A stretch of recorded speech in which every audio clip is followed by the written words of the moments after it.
Good day, philosophers of the world. I'm Dr. Trent Brown, Director and Coach at PerformCycling. And today's vlog, number one in the series, is focusing on power. So a power meter is basically an ergometer. And an ergometer in physiological terms is basically something that measures work, so work done. Now we see these all the time in our community. You know, if we have a look in labs or clinical settings, we see rowing ergometers, we see bike ergometers, and the basic treadmill that we can get at home is a form of ergo. So that's where we get the term ergo and from the term ergometer. So it's just something that basically measures work done. So the first power meters that were seen in the peloton were probably done by SRM, but now we see Stages, we see Pioneer as forms of ergometers that are now seen in the peloton.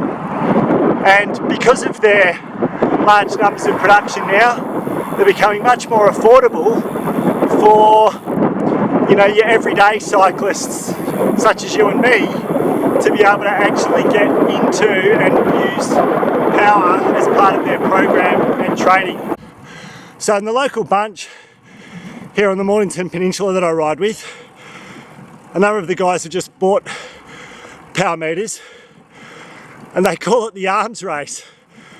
And the reason they call it the arms race is because they find out all the data that they can get off that really suits their training.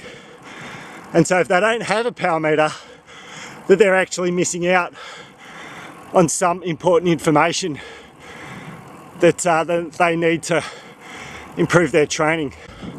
For me, power is such a great tool because it truly is an equalizer. It actually talks about what's actually focused in on what you're doing on the bike, the actual output.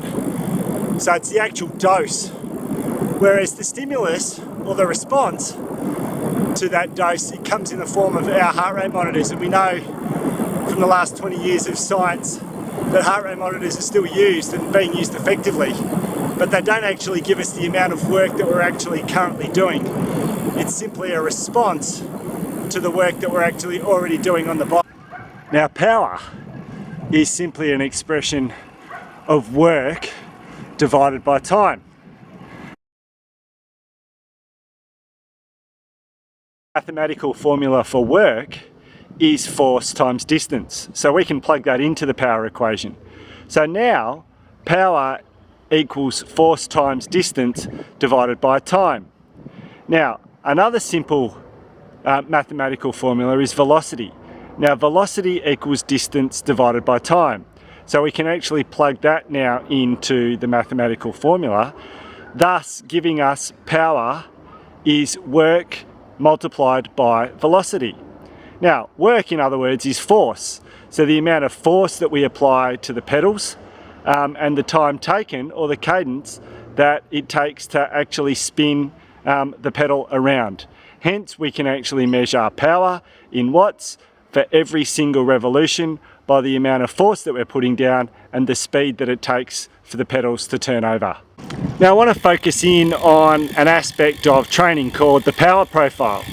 Now power profiling is really good because it gives us an opportunity to think about how well we can actually train ourselves to undertake a range of different physiological requirements. So typically in a power profile test, we can power profile over 5 seconds, 1 minute, 5 minutes and 20 minutes. The physiological variables related to neuromuscular power, anaerobic capacity, maximal oxygen uptake and lactate threshold. Okay, so when doing power training, a lot of people talk about FTP. Well, what is FTP? Well, FTP stands for functional threshold power. And it's the brainchild of an exercise physiologist by the name of Dr. Andrew Coggan. And he basically came up with this concept, which is relatively simple, and basically said that FTP was the amount that an individual could hold their lactate threshold for 1 hour, so for 60 minutes. And basically the FTP tests that people do from there are simply estimations of their overall FTP for the full hour. We'll talk a little bit more about FTP and how to measure it in future videos. So just follow the link and click on subscribe, and you'll see an opportunity to see our FTP video.